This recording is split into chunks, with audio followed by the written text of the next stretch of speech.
"You're cut off," Mom announced at the restaurant, snapping my card in half. Dad nodded approvingly. I opened my banking app instead of arguing. The $4,200 monthly transfer to her account stopped instantly. Her mortgage payment was due in 6 days.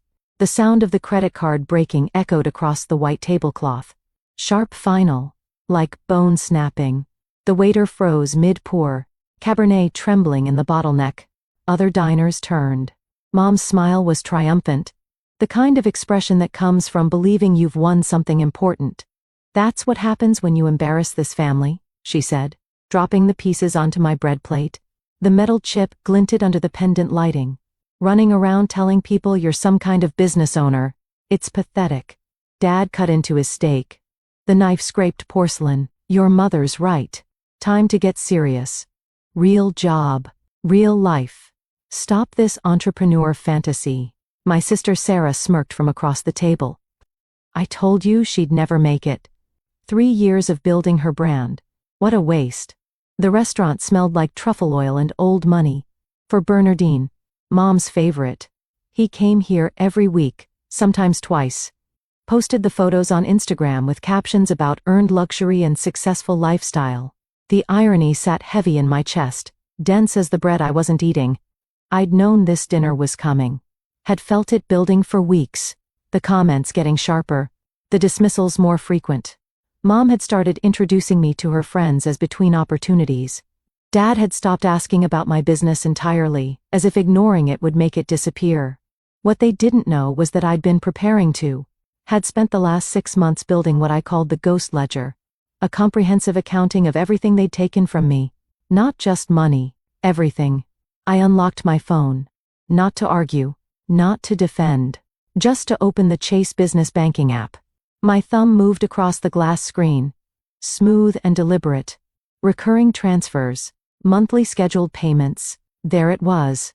$4,200 to Susan Morrison. First of every month, 3 years running. I tapped the transfer. Selected it. Read the total at the bottom. $151,200 sent since March 2021. Then I pressed cancel. Deleted the recurring transaction. Confirmed the deletion. The app refreshed. Transfer canceled. No reversals. No warnings. Just gone. "Are you even listening?" Mom's voice had an edge now.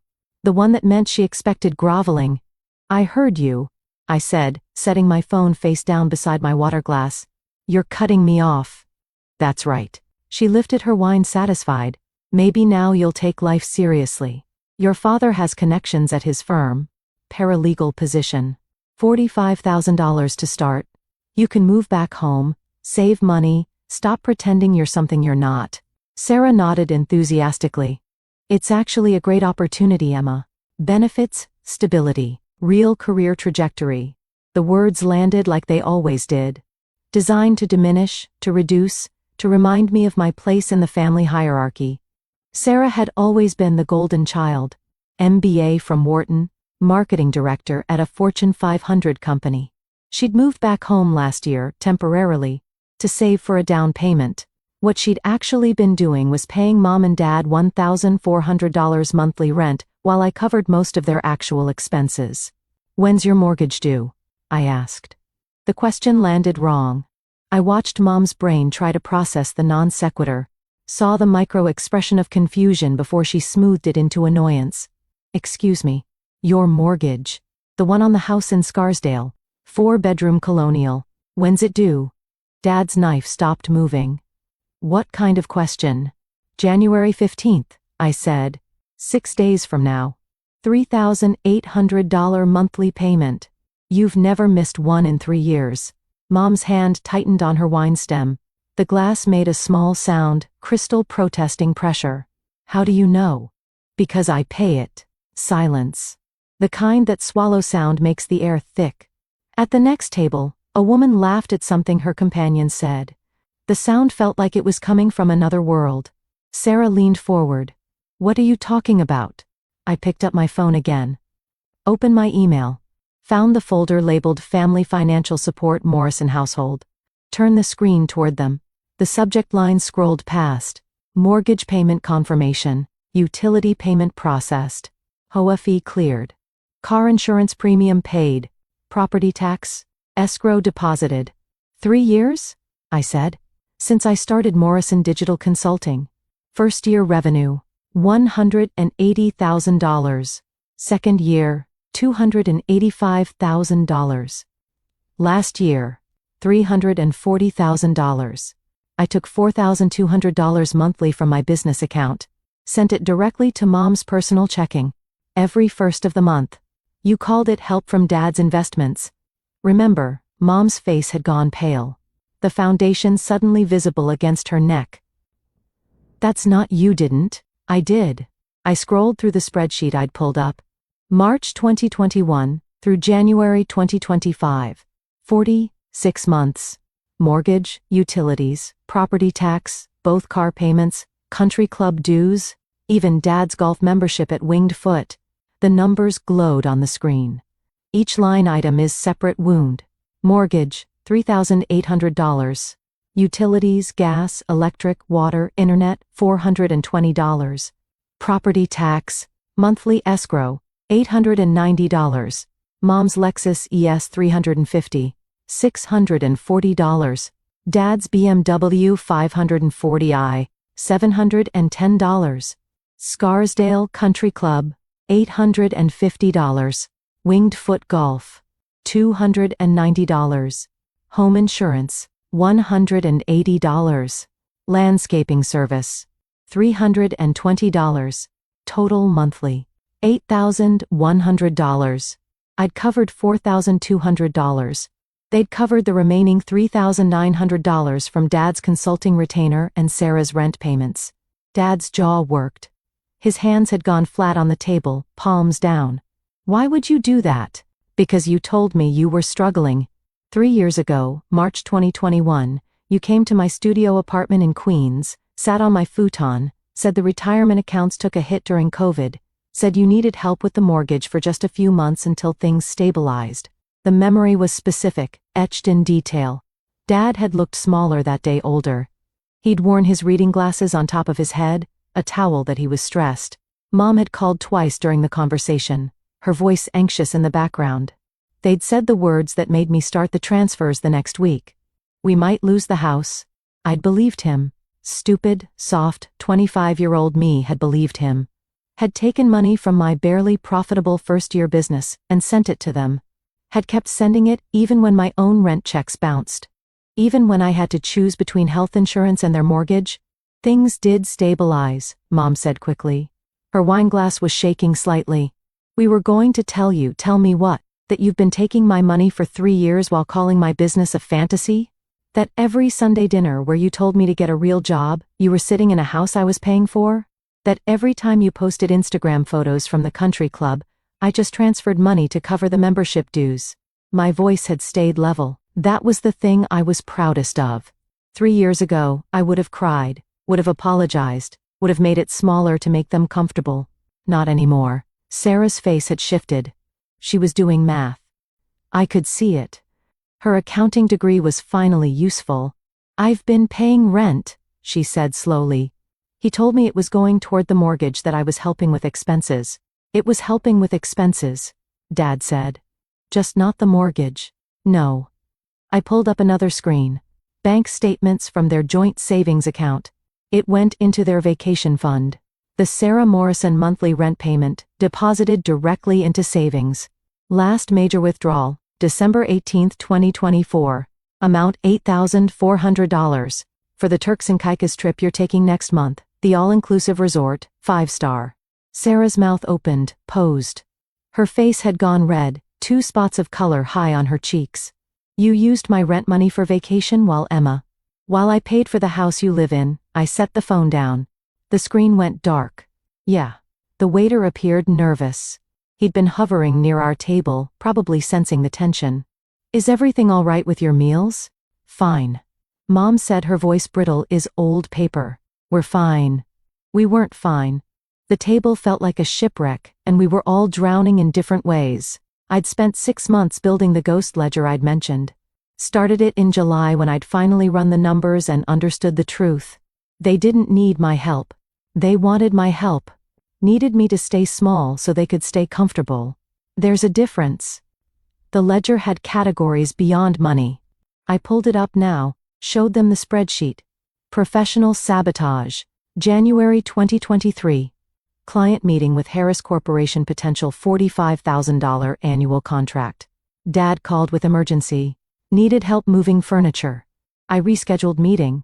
Harris Corp signed with competitor 2 days later. Cost $45,000 revenue plus relationship with industry contact. November 2023. Mom told her book club I was between opportunities when asked about my business. 3 women there were VP level at companies I'd been trying to reach. Never returned my emails after that. Cost 3 potential clients industry reputation. Confidence tax. Every Sunday dinner 2021 to 2024. Average 3.5 dismissive comments per dinner. 156 dinners attended. 546 times told business was cute hobby, not sustainable. Fantasy. Cost 2 years of therapy to rebuild self-esteem. $8,400 in copays. Time theft. Holiday obligations. 18 major holidays spent at family events instead of industry networking opportunities. Each holiday equals average 8 hours. Total 144 hours. Missed networking events. 23 events skipped. 4 family obligations. Cost relationships never built. Opportunities never seized. Time never recoverable. Financial sacrifice documentation. June 2022. Chose their mortgage over my health insurance premium. Uninsured for 4 months. Developed kidney infection. Emergency room bill. $4,200. Exactly 1 month's transfer to them. August 2023. Chose their property tax over my business liability insurance. 1 month uninsured. Lost potential corporate client who required proof of coverage. December 2023. Chose their car payments over my own emergency fund. When laptop died, had to use credit card at 22% APR. Still paying it off. Mom was reading over my shoulder. I could feel her leaning in. You kept track of all this? I'm a business consultant. I track everything. I closed the spreadsheet. The ghost ledger isn't about revenge. It's about understanding cost. You taught me that actions have consequences. I'm just applying the lesson. Dad's face had gone from pale to red. This is manipulative. Throwing our help back in our faces. Your help.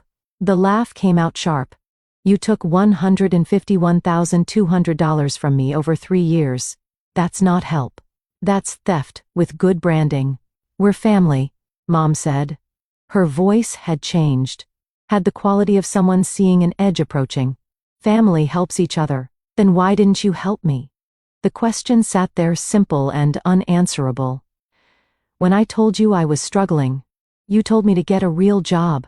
When I asked for advice, you told me to give up. When I showed you my first $100,000 a year, you said it wasn't sustainable. The only thing you ever wanted from me was money. Sarah was crying now quietly. Emma, I didn't know. I swear I didn't know they were. I know. I looked at her. You're not the problem. They are. You can't just stop, Mom said. Her hands were shaking.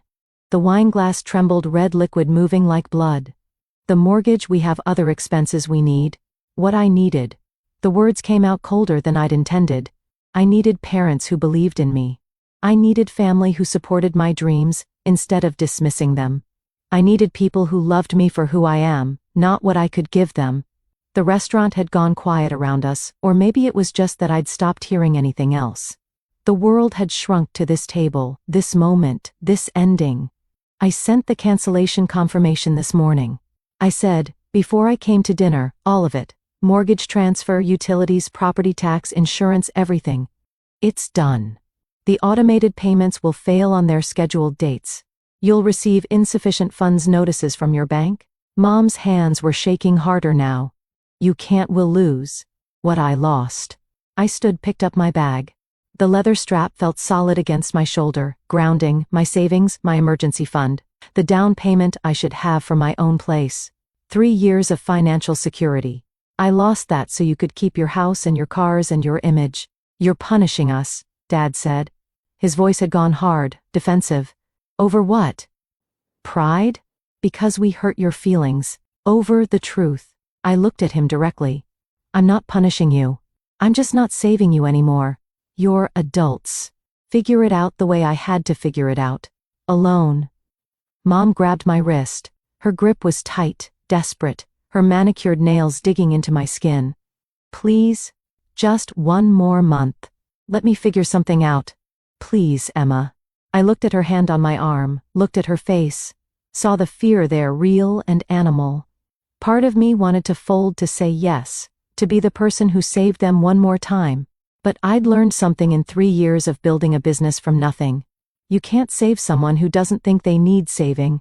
They never thought they needed me. They just thought they needed my money. You have 6 days to figure out the mortgage, I said, removing her hand gently. Same timeline you gave me to grow up and get serious.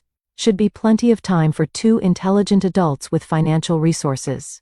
I left cash on the table for my untouched meal. $60 exact change. Not from the card she'd broken. From the business account she pretended didn't exist. Sarah followed me outside. The cold January air hit sharp and clarifying. Emma, wait. He was crying, mascara smudged. Can we talk? Really talk. About what? About all of it? About them? About she stopped. Started again. You said you're signing a lease on a 2-bedroom in Brooklyn next week. Did you mean that? Can I? Would you let me move in with you? I studied her face. Saw something I hadn't seen before. Clarity. Understanding. The beginning of separation. Yes, I said. But you pay actual rent, market rate, and you're out of their house by this weekend. No warning, no discussion. You just leave. Okay. She nodded. I can do that. And Sarah. I waited until she met my eyes. If you tell them where I live, if you give them my new address, if you become their information source, we're done. Not just roommates. Sisters. Everything. I need to know you understand that. I understand. Her voice was steady. I'm done being their messenger. I'm done with all of it. I gave her my new address, watched her save it in her phone. Then I blocked Mom's number, blocked Dad's, not out of anger, out of architecture. I was rebuilding my life, and the foundation couldn't include people who'd spent 3 years trying to demolish it. For months later, I sat in my apartment. Exposed brick floor to ceiling windows. 15-foot ceilings. Rent paid from my account only. $3,200 monthly for a place that was actually mine. Sarah was in the kitchen making coffee. She'd moved in 3 days after the dinner. Brought 2 suitcases and her cat. Left everything else behind. She'd been paying me $1,600 monthly. Half the rent, exactly market rate for the neighborhood. We'd started talking, really talking about what it meant to grow up in a family that measured love and utility. My business hit $480,000 in 1 Guatemalan quetzal.